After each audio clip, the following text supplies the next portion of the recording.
Hi everyone, I thought I'd do a video tonight, and I haven't done one for a few nights, and I found one from Sure Word Prophecy.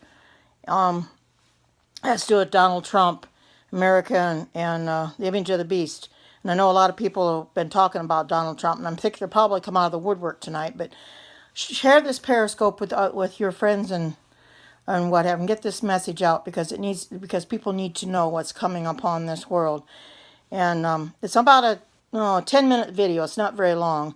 And so when we get done watching the video, then we'll talk about it afterwards. Well, yeah, I know. There's not much you can do. So, but we'll talk about that after I show the video. So we need to. I gotta get this. So I will turn the camera around now, and I will start the video. And like I said, it's about a little more than 10 minutes long. So here goes.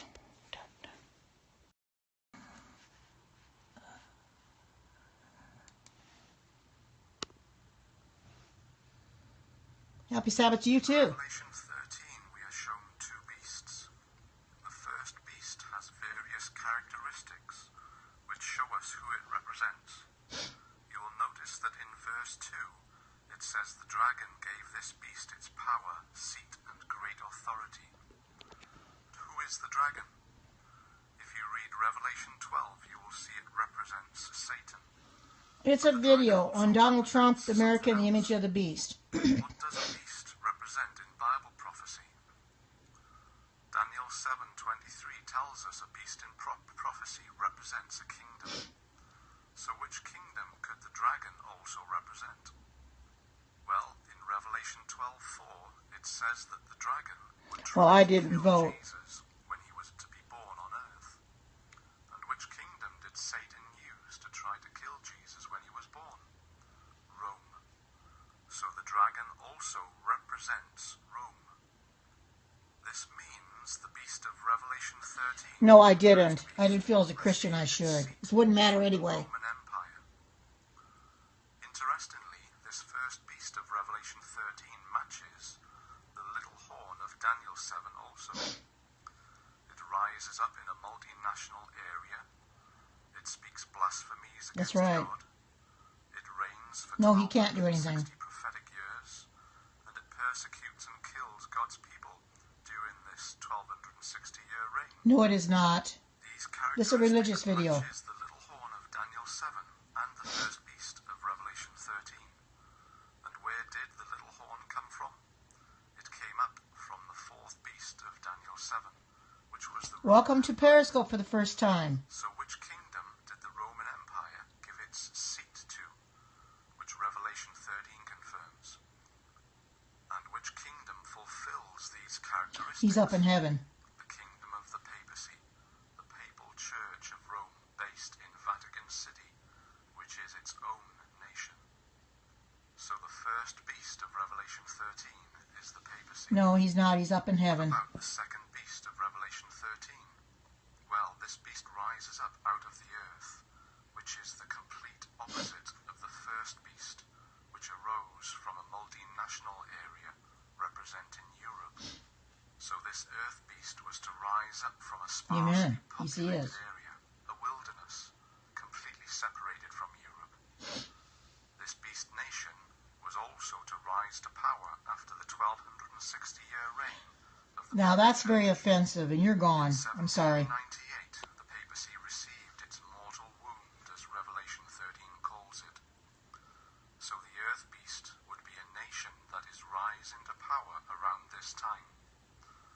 And Revelation 13 calls this nation a lamb-like nation, which is a representation of Christ. Yeah, when they start talking bad about Jesus, they don't last long, because they can talk bad about me, but they talk about Jesus, and they're going to be blocked. Not only that, this second beast nation would end up causing the whole world to take the mark of the beast. Now, what do you need to have to be able to cause the whole world to do something? Thank you. I know you got my back, and I appreciate that. Control and vast military control. Yep, I know. Now there's only one nation. If there's anything on Forerunners of Dr. O's, you guys, I'll be blocking all night. Beast of Revelation 13, and that is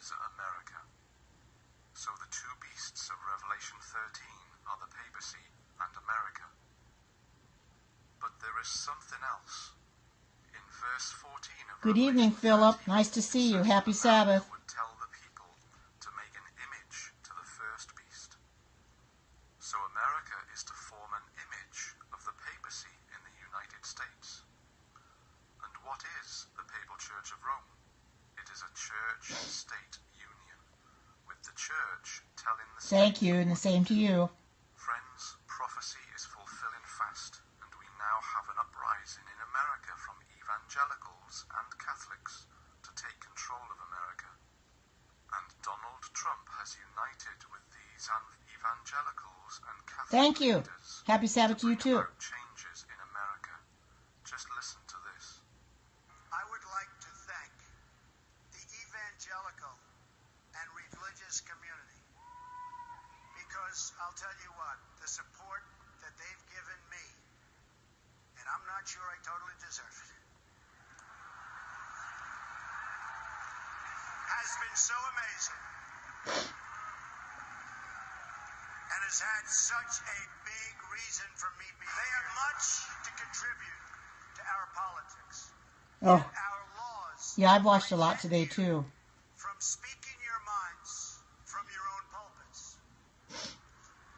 An amendment pushed by Lyndon Johnson many years ago threatens religious institutions with a loss of their tax-exempt status if they openly advocate their political views. Their voice has been taken away.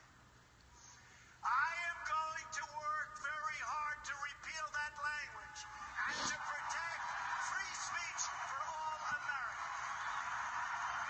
That's right.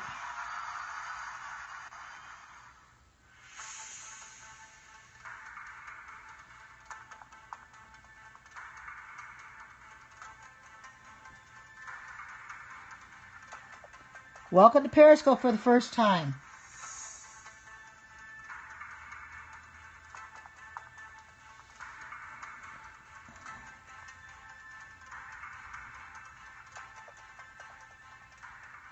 Nonetheless, Donald Trump yesterday was making a strong promise to Christians.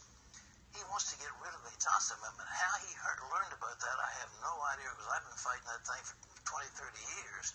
But that Johnson Amendment is the IRS rule that was put in by Lyndon Johnson that forbids nonprofits from engaging in The crux of his politics. speech, repealing the Johnson Amendment. If I get elected president, one of the early things, one of the absolute first things I'm going to do is work on totally knocking out the Johnson Amendment. The 1954 amendment was created by then-Senator Lyndon B. Johnson. It limits the free speech of pastors, essentially threatening to take away a church or nonprofit's tax-exempt status for endorsing or opposing This a hotel in New York political City, candidate. Donald Trump met with Christian evangelical leaders who had flown in from all over the country. That's right, Because it they sure wanted isn't. to ask him questions face to face. I'm very encouraged, to be honest with you. Donald Trump met with nearly 1,000 Christian leaders at a meeting organized by faith groups. Their goal is to build support for Trump among evangelicals who can get out the vote in November if they are united. For him to take the lead and say, okay, get your act together and come together and you can be a political powerhouse. I hope they take that home. The meeting was private. Trump came and left without talking to the media. He spent about 2 hours in this ballroom taking questions from the religious base of the Republican Party. I think the meeting was very productive. I believe Mr. Trump showed a side of himself that those in the room had not seen before. Welcome to Periscope for the first time. How hospitable he is. Afterwards, attendees said Trump answered with very specific policy plans on issues that are important to Christians, like religious liberty. Almost everyone in that room has experienced some kind of IRS harassment, and they're tired of it.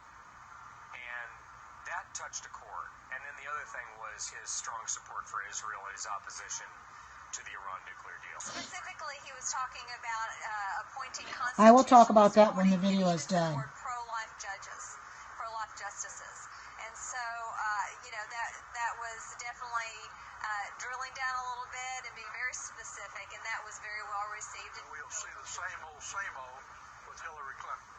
I'm for Donald, and I'll be until Yes. after he's elected president.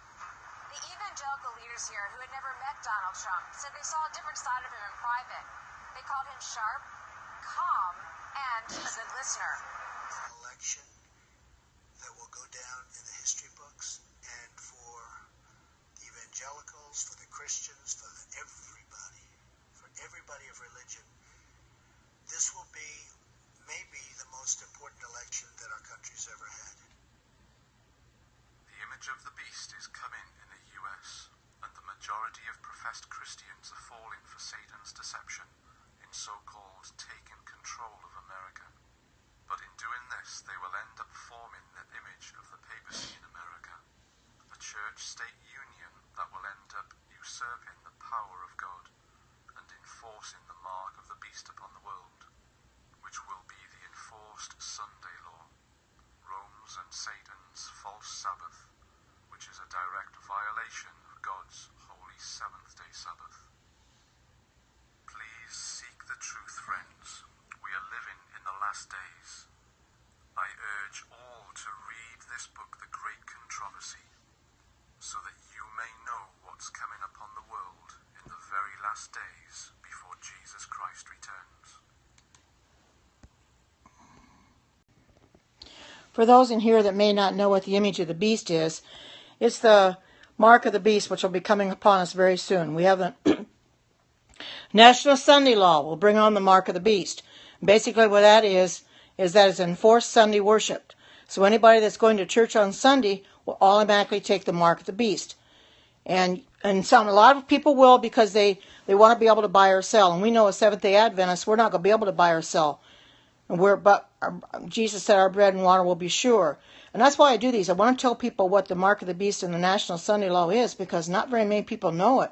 They haven't been taught by their preachers, because they give a watered-down gospel and they're not willing to give the message the way it should be taught. Anyway, it's enforced Sunday worship. And if you're in going to a Sunday church during that time, like I said, you will be lost. So my advice is to come out of the Sunday keeping churches now and get ready for the Sunday law, because we don't know when that's going to be. And don't wait till the last minute, because then it'll be too late. You need to come out now so you can be prepared for that time coming upon us. It's going to be a terrible time. It's a terrible time of trouble. And yeah, you're probably right. They will stand behind a Sunday law. That's the thing. But like I said, they're not telling the people the truth, so the people don't really know what's going on. And you know, it's amazing how many people will come in these periscopes, mine, Dr. O's, and that, and ask what the National Sunday Law is and what the mark of the beast is. It's amazing. They just don't know. I don't know how many people out there, but I venture to say there's a lot more that don't know about it than we think. So that's why I try to get this message out and tell them. Yeah, church has always been on Sunday, but that doesn't make it right, because the Catholics have changed the day. They'll even admit they changed the day. They said they had authority to do so. And they say it was because of the resurrection. But sure, I went to church on Sunday too before I became a Seventh-day Adventist, and that's because I didn't know anything different. I was not told until I became a Seventh-day Adventist that Sunday was not the right day to go to church on. And there's so many people are, well, I'm sorry what you think so, but, that's okay. Anyway, I was never told that it was the wrong day to go to church on. I was not told when my mother died that she was actually in her grave. That's right, Saturday equals Sabbath. And I just hope and pray that people that are going to these Sunday keeping churches will come out of them, because I don't want to see you guys lost. And also, I go on Saturday, and I'm a Seventh-day Adventist, and we go on Saturday. And the Sabbath is right now. It's from Friday night sundown to Saturday sundown. That is the Sabbath. It's a 24-hour period. And like I said, I've been going to church on Sabbath for over 40 years. And I went to the Lutheran church, about probably 21, 22 years after, from the time I was born. Yes, I am. Yes, I am a Seventh-day Adventist. And so I've been a Sabbath keeper a lot longer than I was a Sunday keeper. Yeah, the evening and the morning were the first day. See, people like to say that they judge time by like midnight But God doesn't judge time that way. When the sun goes down, that's automatically the next day. So we're in Sabbath right now. Welcome to Periscope for the very first time. Oh, I'm glad he does, because he's a very good speaker. If you listen to him long enough, I'm sure that he will convict you, because, yes, SDA all the way. That's exactly right, Dolores. You got that right. SDA all the way. And we got to remain that way and not let anybody sway us either way, because we know the devil is working as hard as he can to try to convince us that what we're doing is wrong. Because he hates us Sabbath keepers. He hates the Sabbath. And yes, he is very good. I watch him, and I watch Walter Veith. I didn't know much about Walter Veith, and until I started watching. My son has really liked Walter Veith, and he kind of got me hooked on Walter Veith. And he is really a magnificent preacher. In case some of you don't know, he used to be a Roman Catholic, and before he was in the occult too. And I don't know exactly how long he's been a Seventh-day Adventist, but boy, he does know his Bible now. He really does. And he's given his testimony. I think you can find it on YouTube somewhere. He's given his testimony, and it's a very good testimony. It keeps me on the edge of my seat. It really does. He's really, like I said, him and Doug Batchelor both are real good. David Asherick is another one that I like too. He's got some YouTube videos out there too. But anyway, we need to stay true, because I don't want anybody taking the mark. Oh yeah, Forerunner, exactly. Yep, YouTube and Facebook. Oh, YouTube. Oh yeah. Oh, okay. Yes, he does. He talks about the Freemasons a lot. Yes, and we know what they're satanic. You know. I don't know if he ever was a Freemason or not, but he sure talks a lot about them. He seems to know exactly a lot about them. And it seems funny. I didn't know that much about him either until I started listening to Walter Veith, but it seems like everybody you come to, most of the presidents were Freemasons, and I didn't know that either, and now you got a vice presidential candidate that's a Jesuit, and you got the Pope that's Jesuit. Who would have ever thought that would ever happen? Well, stranger things have happened, I guess, but, we know what it means, so we have to stay true and stay in our Bible especially, because if we don't stay true to God and stay in our Bible, we're never going to understand what's coming on this earth. And that's the sad thing of it. A lot of these preachers, they won't preach on the book of Daniel or Revelation because they say it's too hard to understand, or they don't want to scare their congregation. And because they're afraid they're going to leave. I think they're more scared they're going to leave and not get their money that they want more than anything else. But their salvation is more important than the money they ever get. And so that's why we do these periscopes and try to get the message out to people that may not understand. That's right. We have to stand for the truth. We can't falter. And that's what Satan's trying to do. He'll come in and try to cause trouble, and he brings people in these periscopes to try to dissuade us and discourage us from believing the way we believe. But we have to stand true anyway, And I've talked to so many on Dr. O's, after a while you get tired of telling them the same thing, because they'll come in and say, oh, Obama's the Antichrist, or Hillary's the Antichrist, or Trump's the Antichrist, and that's something else again. Anybody that's in here doesn't know who the Antichrist is. That's the Pope, because he has the number 666 on his mitre. And he's in the book of Revelation. They need to get in the book of Revelation 13. You have two beasts in Revelation 13. You have the little horn beast, which is the papacy, and you have the United States, comes out of the earth. Those are the two beasts in Revelation 13. Then you have the whore of Revelation 17 that rides the seven-head, 10-horned beast, which means that's on 7 hills, and it has 10 kings or 10 kingdoms. No, I don't remember it either, but it's in Revelation. Somebody in here may know it and post it, because I know it's in Revelation 13 anyway. But people need to get in the book of Revelation. When I first started studying on the book of Revelation 2, I thought, man, this book is deep. And there's a lot of things still I don't understand about it. But the more I go into these periscopes and listen to Dr. O and that, the more I'm beginning to understand about the little horn and stuff, because I didn't understand all that stuff before, what it really was, and now I know that it's the papacy. And, and the beast coming out of the earth is the United States.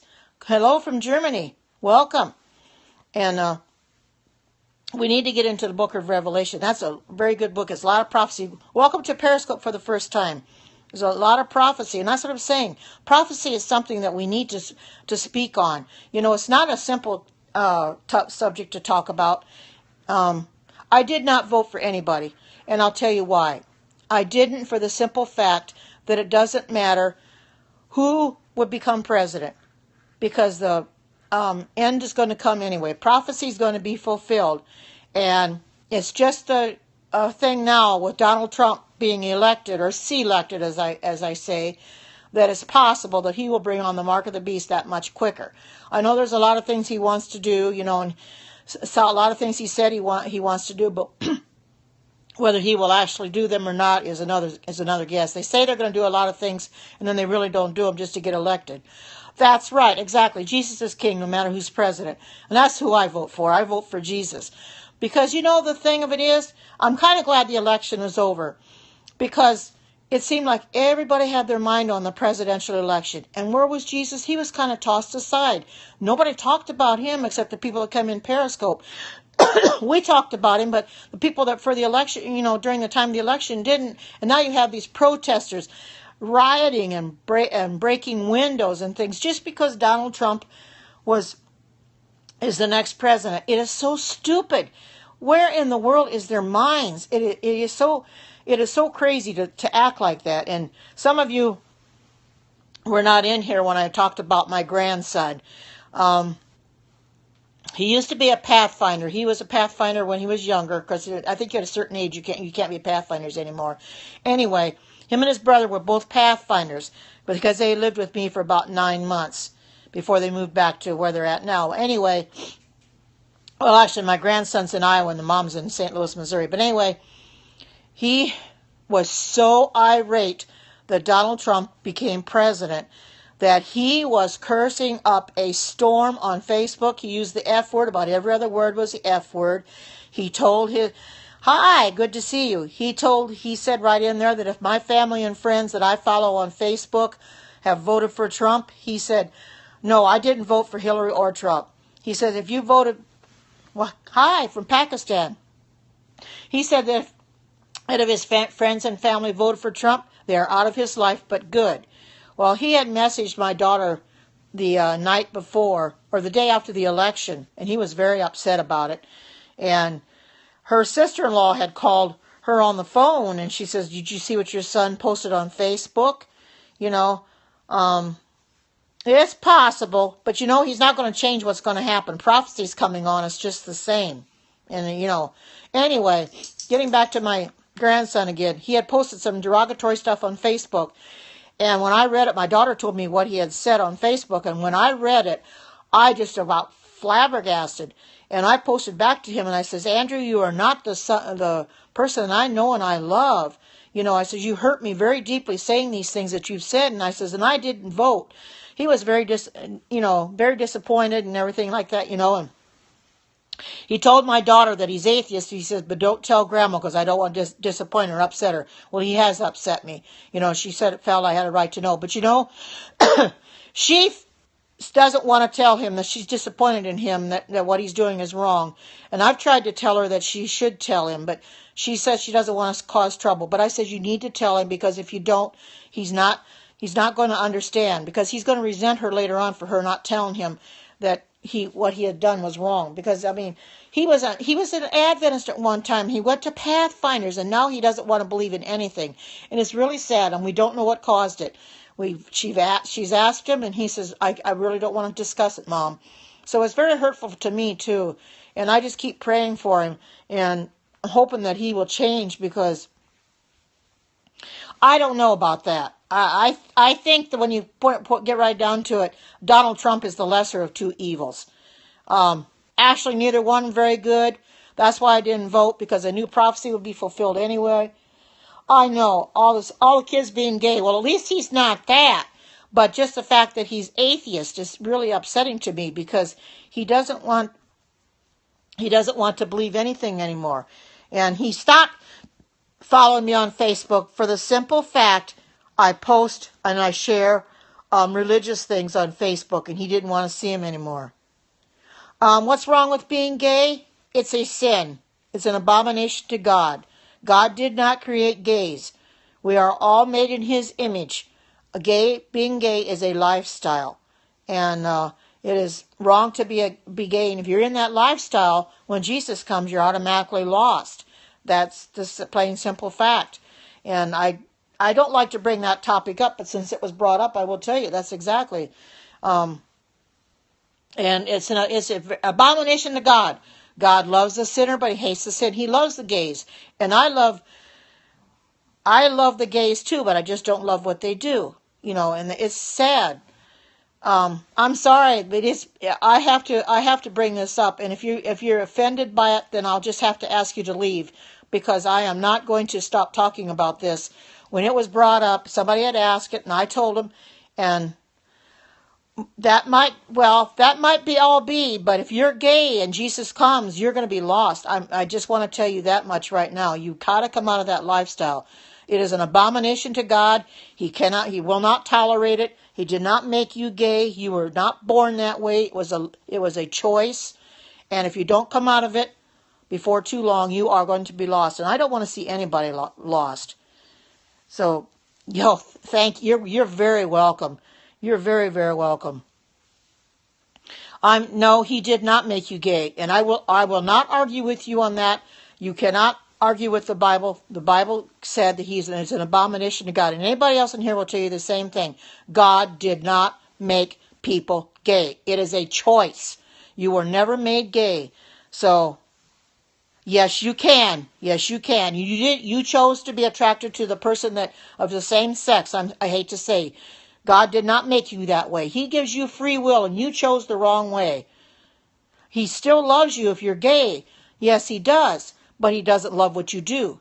You're the one that chose to sin and do the gay lifestyle. God did not make you that way. So I'm telling anybody else in here that's gay, please come out of that lifestyle. I don't want to see anybody lost. We've had people that have where Dr. O's prayed for them to come out of their lifestyle because they realize what they're doing is wrong. And no, he did not. He did not make you that way. I'm sorry. I will not argue with you on this. I'm going to tell you that he did not make you gay. And if you insist on being gay, that's your business. I'm not going to say anything about it. I'm just going to tell you that you cannot stay in that lifestyle and expect to go to heaven, because God even said that gays will not make it to heaven. That is in the Bible, pure, and it's in Corinthians. So that's right. You weren't born gay. Absolutely not. I don't want to be attracted. Being gay is a sin. Now the thing of it is, if you say you're gay and you don't get into the lifestyle so much, I don't know if it's bad. But when you say you're gay and then you commit the sin by being with another man or another woman, whichever you are, I'm not sure who you are, and I really could care less at this point. But you go with the same one of the same sex as you, that is totally wrong, and that is totally disgusting. It's ugly. God didn't create ugly, and I don't want to see anybody lost because of their ignorance and want to be and staying in the gay lifestyle. I love all people. I love gays as well, but I don't want to see any of them lost, and that's unfortunate that there'll be a lot of gay people lost because they were never told the truth, or if they were told the truth, yes, it is very, very sad. Or if they were told the truth, no, I'm not really judging. I'm telling you in love. I'm telling you the truth in love, that you need to come out of that lifestyle. It is a sin. It is an abomination to God, and you will lose your salvation if you continue in that lifestyle. Hi, good to see you. Oh well, he hasn't been president yet, so we'll soon see. So. Yes, you people need to read your Bible. The Bible is not to be debated, but it is in there. The homosexuality will not make it to heaven. Well, if that's okay. If he's not your God, that's fine. But he will judge you accordingly. You will be judged because of being gay, and you will not make it to heaven if you stay that way. So I'm just trying to help you out. And if you want to, like I said, it's your prerogative to stay in that gay lifestyle. But you will suffer the consequences of hellfire in the end. And I don't want people to come around and say I didn't tell you so, because I did. So, well, it's okay. That's fine. I mean, I have respect for what you want to be, but I don't agree with it, and God doesn't agree with it, and I'm just telling you the way it is. And no, I'm not spreading hate. I told you that I love all gays. I am not spreading hate. I'm not trying to spread hate. I'm showing you the truth in love, and anybody else will tell you the same thing. I'm showing you the truth in love. I know all these gay people like to say is well, I'm being hateful. Truth is not hate. I'm doing this out of love. If I didn't love you and I didn't care what happened to you, I wouldn't say anything about it, and I'd just let you continue doing what you're doing. But as a Christian, I've been told by God I must spread this message, and I'm going to have to do it. And I know you may not like it, but I'm sorry if you're offended, but you're going to have to accept it, And if you don't want to, then it's going to come back on you. Because I've only done my part and done everything I needed to do to tell you, and that's all I'm going to say on the matter. Well, hi Shabar, good to see you. But I don't understand why people come in here and like to argue about that. Thank you, you too. Like to argue about that when, yeah, we can change the subject. I think we better, because I don't want to get her upset any more than she is. But it's just that I want you to understand where the truth really lies, and what I've said is true. And please take the Bible and read it for yourself, and you'll understand what I'm saying, because I don't want you lost. And that's all I'm going to say on that issue. And for anybody in here that believes in the secret rapture, that's another thing that is not biblical. People like to say, no, I'm not picking and choosing. I take the Bible for what it says. God says what he means, and he means what he says. And I'm not going to talk on the subject. I'm going to move on. That's right. I'm moving on right now. I've said enough about it, and I don't want to upset you anymore. Anyway, anybody in here that believes in the secret rapture, that is not even biblical either, for the simple fact that Jesus does not come until after the tribulation period. I know there's a lot of preachers that like to say that the people are going to be raptured out of this earth, and then we have 7 years of tribulation, and then who's ever left is going to have a chance to be saved, to be taken out of this earth then. That's not biblical. And there is no thing once saved, always saved. I know people like to say that too, that there is no once saved, always saved. Once you have your salvation, you can also lose your salvation just as fast. So, like I said, and the reason there is no secret rapture is because Jesus is coming with a shout and with the sound of the archangel and the sound of a trumpet. And everybody's going to see him. Revelation 1:7 says, every eye shall see him. We certainly are. How's that secret? Every eye's going to see him. Well, you can continue to say that, and I'm going to move on, but I'm simply telling you that you are wrong, but I will not go into it any further. I've said on it all I'm going to say. And you can remain in your you can say I'm wrong all you want. You have a right to your opinion, and you can remain being gay, but don't come back and say, well, I wish I'd have listened, because I've done everything on my part to tell you, and you don't want to accept it, that's fine. And another thing, hellfire isn't burning eternally either. People like to think that people are going to burn eternal in hellfire. And you know something? How is that biblical? How is God merciful for letting everybody burn eternally in hellfire? God is going to cleanse this earth of sin. And if people don't burn up, you can't cleanse the earth from sin. That's the thing. You can't cleanse it. And we know everybody's going to burn up, because the Bible says that Malachi in chapter 4 talks about they're going to be stubble under the soles of our feet, and we're going to tread on the ashes of the wicked. How are we going to tread on the ashes if they haven't burned up? We know they're eventually going to burn up, because that's the only way to get rid of sin. Because New Jerusalem is going to come down to this earth after the 1,000 years, after the hellfire. After the earth is cleansed, the New Jerusalem is going to come down, and it's going to sit on this earth. Well, it's certainly not going to sit on top of the people. And another thing, during the 1,000 years, the only one that will be here on earth is Satan. All the dead people, all the wicked are going to be dead. The righteous are going to be in heaven. And that's another thing, talking about that. You do not go to heaven or hell when you die. I know there's so many people like to preach us into heaven or hell when we die. That's not biblical either. Your soul goes into the grave. Your breath of life goes back to God who gave it. And so many preachers like to preach them into heaven or hell. And I've been to many a funeral, and I really never heard them preach them into hell. They all preach them into heaven. Well, I thought the same thing too when I was told my mom's in heaven looking down on me. Well, I didn't know what to think, and now that I know that she's not in heaven, she's in her grave, that's more comforting to me than her being up in heaven watching down on her, down on me. Yes, God does love everybody. He loves the sinner, but he hates the sin. And those that are in sin, he abhors sin. He cannot stand it.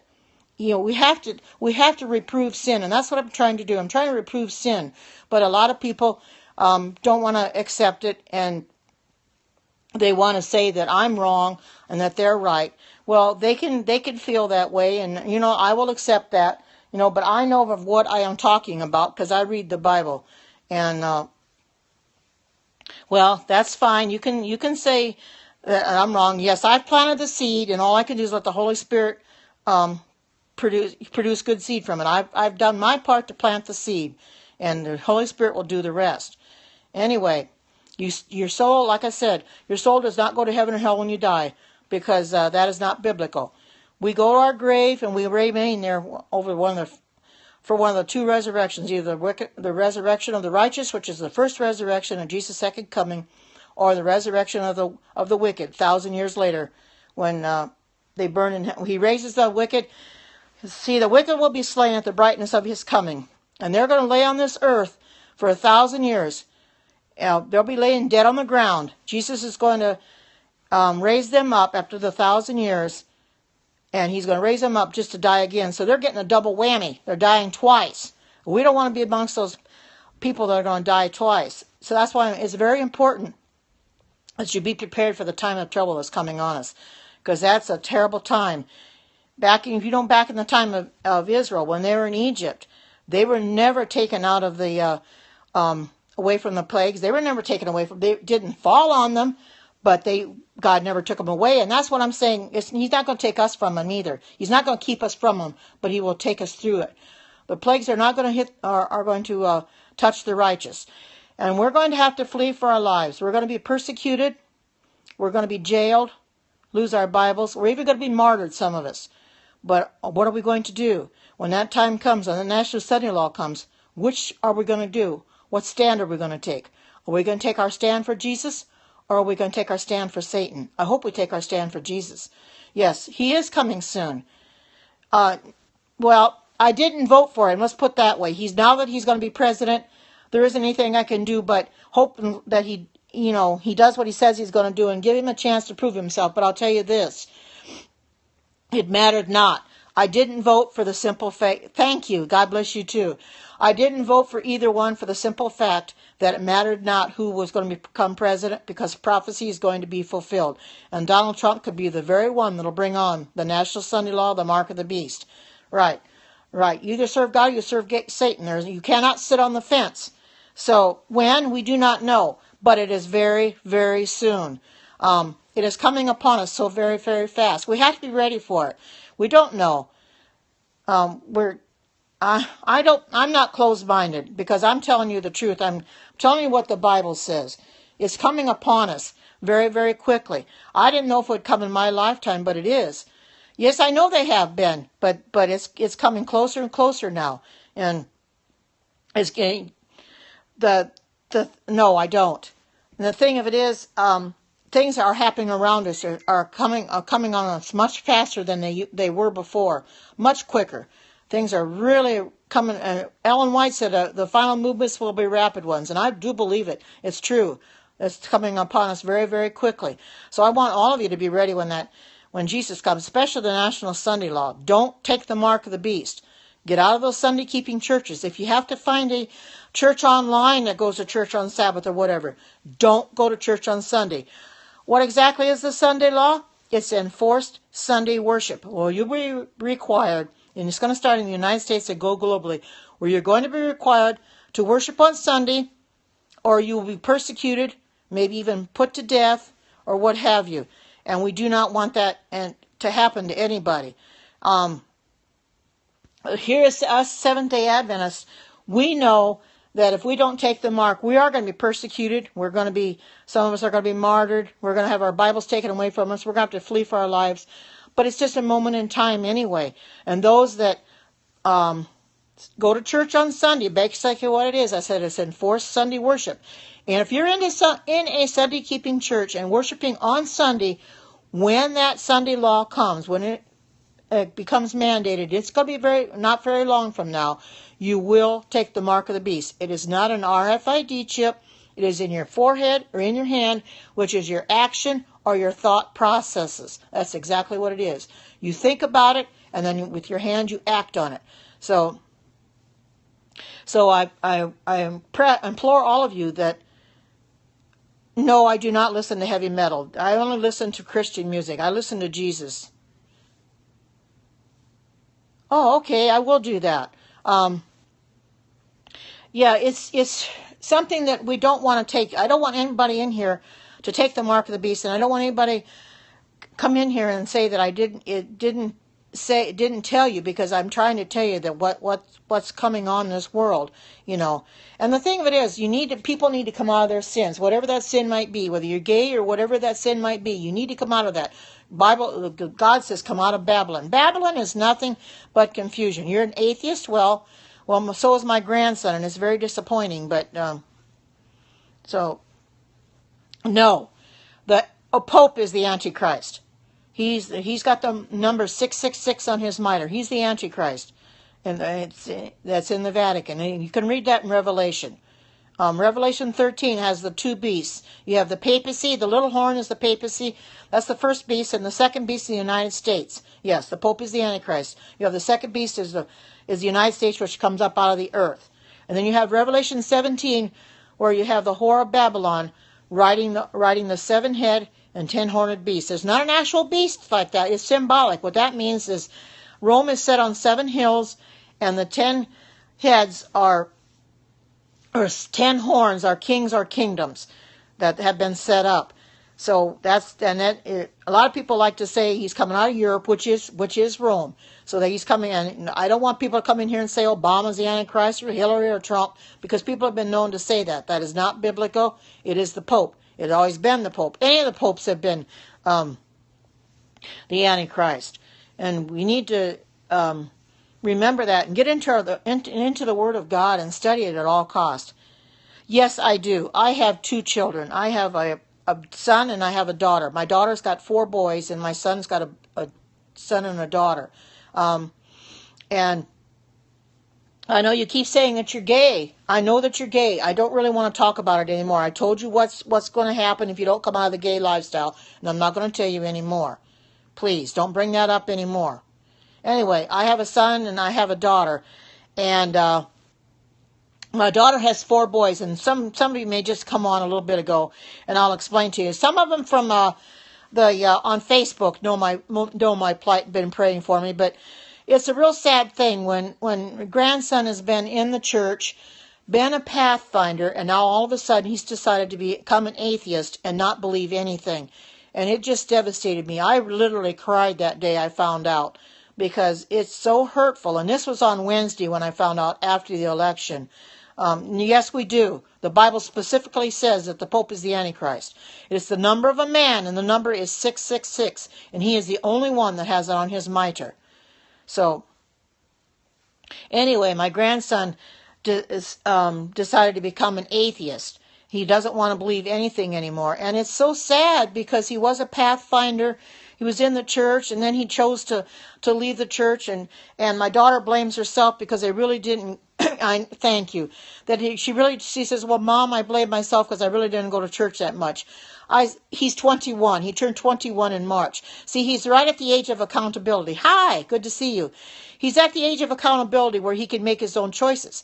Now, my daughter blames herself because she really hasn't gone to church that much. And I told her, I says, that's partly true, but yeah, well, he is to a point. But now that he's turned an about face, I'm really upset about that. You know, she's disappointed in him too. In fact, her husband says, well, he calls himself an atheist. He's an atheist. I don't even want you talking to him, because he's very upset about it too. But, after being a pathfinder and all of a sudden turn around and saying he doesn't believe anymore, it's very, very, very, very sad. His brother doesn't follow me on Facebook either, because he doesn't like religious stuff being, I think he thinks they're being put down his throat, but that's why he didn't follow me. But anyway, he was cursing up a storm on Facebook and saying if his friends and family voted for Trump, that they can F off and all this and that. That's exactly what he used, say F word, and they weren't his family anymore. And my daughter's very disappointed in him. She's not going to disown him or anything, but she's very disappointed in him, and she's afraid to tell him. But I told her she needs to tell him anyway. But, the thing of it is, Satan has got him, and that's the thing. He's got a lot of people. He's got a lot of people believing that very lie in the Garden of Eden, that she won't surely die, and he's got them believing that what they're doing is okay, like the gay people, like, oh, they can remain in their sins, that they're doing just fine, and it's not right. Satan has got everybody tangled up in this mess. He's a great deceiver. I call him old Slewfoot, and he's trying to take as many people down with him as he can, and we can't let that happen. We need to get into our Bible and read it, and I don't know anything about that, but that's right. Only one way salvation. It's not a personal right. Exactly. Our only way to salvation is through Jesus Christ. That's right. You need to study the book of Daniel and Revelation to understand what's going to happen in the end time. Because if you don't, you're not going to know. And that's why I came in here and I talk a lot more about the mark of the beast than probably most do. But I figure I need to keep talking about it. But because there's so many people that come in here and still don't know what the Sunday law is. They don't know what the mark of the beast is. And I'm here to tell them that what the Sunday law and the mark of the beast is. Oh, thank you so much. I appreciate that. Because, I have to pray for him too. I'm not going to give up on him, and I'm hoping that he turns around before Jesus comes. But, I don't know anything about that. I have to be frank with you. I've never heard of it. I don't know what. I'm a Trump supporter. No, I'll tell anybody that comes in here, I did not vote. I didn't vote for the simple fact that it doesn't matter who become president, because the prophecy is going to be fulfilled one way or the other. And being that Trump's in there, it may be fulfilled a lot faster than it would have with Hillary. I don't know. But that's right, we're the Lord's supporter. We want Jesus. We don't want anybody else. And that's the thing. When we start talking about Donald Trump or you start talking about Hillary or things like that, you put Jesus beside. That's what happened during this election. People decided that they were, one certain person or another, but where was Jesus in this whole thing? They never gave Jesus a second thought. I hope, if you're not surprised, then I suppose that's a good thing. I'll take that as a good thing. My conscience just wouldn't let me vote. There wasn't, let's put it this way, there was nobody good to vote for. And to me, Trump is the lesser of two evils. So, he's up in heaven. Jesus is up in heaven interceding for us. He does exist. I'm sorry to say, you can say that all you want, but if you don't accept him before he comes, you're lost. You're a lost soul. And I don't want anybody to be lost. Well, I don't know what he's going to really do. We'll have to give him a chance to see what really happens, but we can only hope that he does what he says he's going to do. And that's a sad thing to do. I've had a lot of trials, and I'm still going through trials, but I've never turned my back on God, and you shouldn't either. If your life doesn't, if you're having problems and you think it doesn't mean anything, it does. It does mean something. Your life means a lot to God. Don't turn your back on him, please. Just keep on praying. Things will get better. I know they may not seem like they will, but they will. You're going to have trials, but you have to praise the Lord for those trials. He'll get you through them somehow. But the thing of it is, the trials we go through on this earth now are nothing compared to what the tribulation is going to be. And they're actually, in essence, the trials now that we have prepare us for that time of trouble because it strengthens us. And so please don't feel that way. I want you to feel that God is there for you, and He wants you to come back to Him, and don't give up on Him. Yes, if you need to go to church again, please do, but don't go to Sunday church. Find a Sabbath keeping church. There are some out there, but don't give up on God. He's never given up on you, and that's the thing. Satan has put that in your mind, and that's what my daughter has done the same thing. She'll tell me, "Well, Mom, what has God ever done for me?" Good evening. Welcome to Periscope for the first time. She said, "Well, what has God ever done for me?" And I says, "Well, that's not the question." I says, "What have you ever done for God?" God does not turn his back on anybody. People turn their back on God. He is there pleading for us to come to him if only we will do it. And it's very imperative and very important that we come to him before Jesus comes back. Because if we don't, going to be lost. And I come in here and I don't want anybody lost. But I can only do so much, and the Holy Spirit's going to have to do the rest. I plant the seed and let the Holy Spirit take care of the rest. But okay, well, I do. Let's put it this way: you can have respect for them. I respect them as well. I love them, but I don't love what they do. And that's the thing. That's an abomination to God, and He abhors it, and they won't make it to heaven. That's why I try to tell anybody that they need to come out of it, because He will not accept it. It's not accepting to God, and we can't make God accept something that He doesn't want to accept. So, oh well.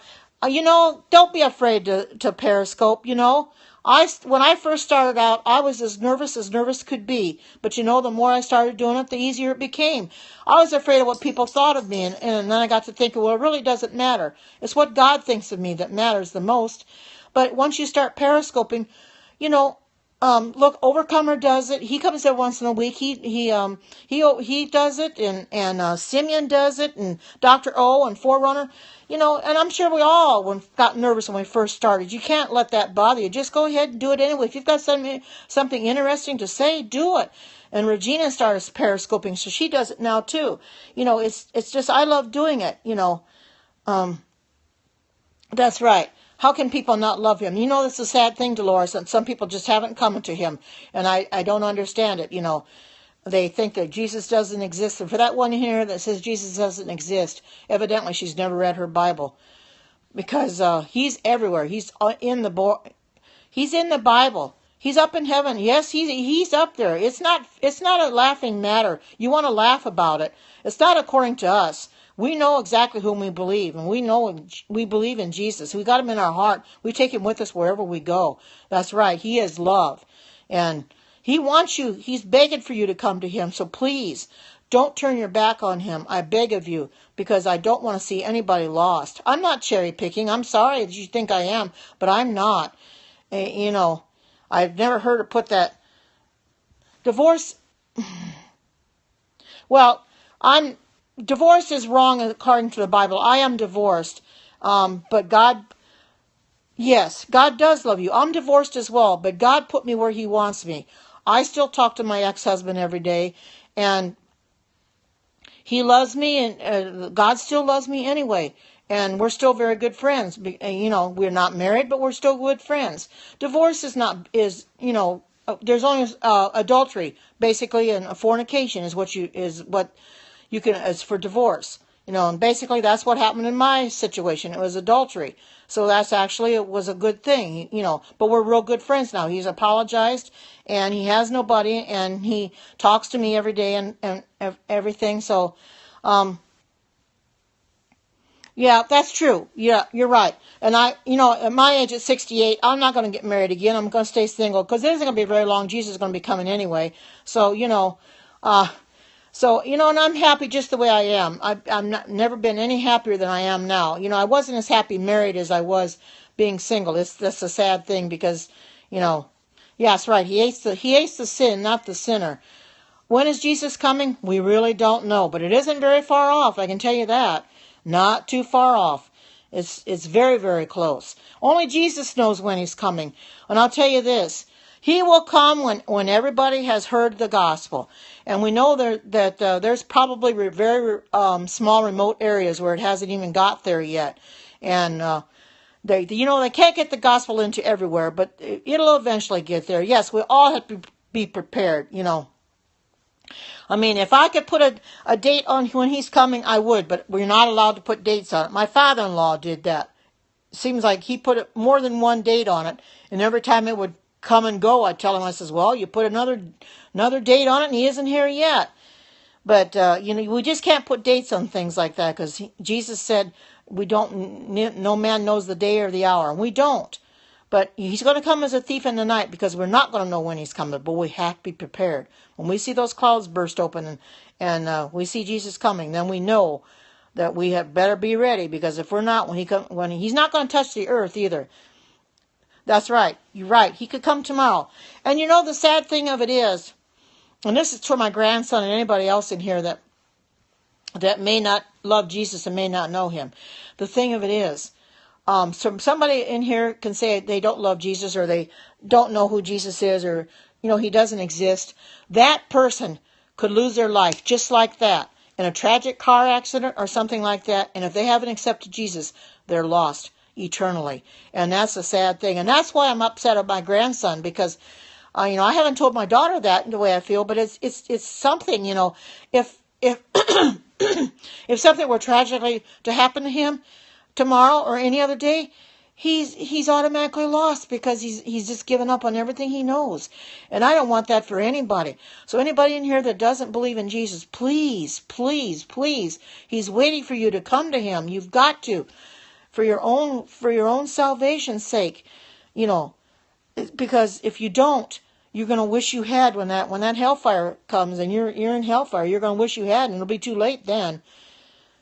You got to be full. Yes, right. You got to be full of the Holy Ghost at all times. You have to be aware of what's. I'm not smoking anything. I'm telling the truth, and if you don't want to accept it, that's totally up to you. Well, something. I'm not blocking these people for the simple fact that I probably should. If you want to report them, that's fine. But I'm not blocking them for the simple fact I want to try to get the message out to them. And if I block them, they're not going to get it. So I'm not going to really block them. The person even said that Jesus didn't exist. She didn't say bad things about him. But if she'd have offended him or offended me by saying something really bad, I would have blocked her by now. But, these people come in here for a reason. The Holy Spirit has led them in here. They're in here for a reason, and that's why I'm here to tell them. That's right, we have to pray without ceasing. And I'm not going to give up on these people that come in here and say that Jesus doesn't exist, or or they're gay and they're not going to change, or or they're right and I'm wrong. I'm not going to give up on them. Oh, well, you're here for a reason. You randomly found this. But you randomly found it because you were supposed to find it. That's why you're here. You were supposed to find it, And I'm glad when I do get people in here, because it's very, very hard for me to get a lot of people in my periscopes because of the way I preach, and I suppose probably the way I look. Some people don't like it, or this and that, And I'm not a preacher like Dr. O or an evangelist like Forerunner, but I do the best I can with the knowledge that I have, and I am thankful for who comes in here, And if one person accepts what has been said, then it's all worth it. And it isn't me doing anything. I'm just getting the word out. It's the Holy Spirit that is reaping the seed. I plant it, and he's reaping it. So that's what I'm saying. I give him all the glory. I don't take any. Oh, he's on now. Okay. Okay, I think I'll call it quits now. Forerunner's on. I think I'll call it quits so I can watch him. But I thank you all for coming in and being here for me and supporting me. And you all have a good night, and happy Sabbath to those Sabbath keepers. God bless. Take care, and bye-bye.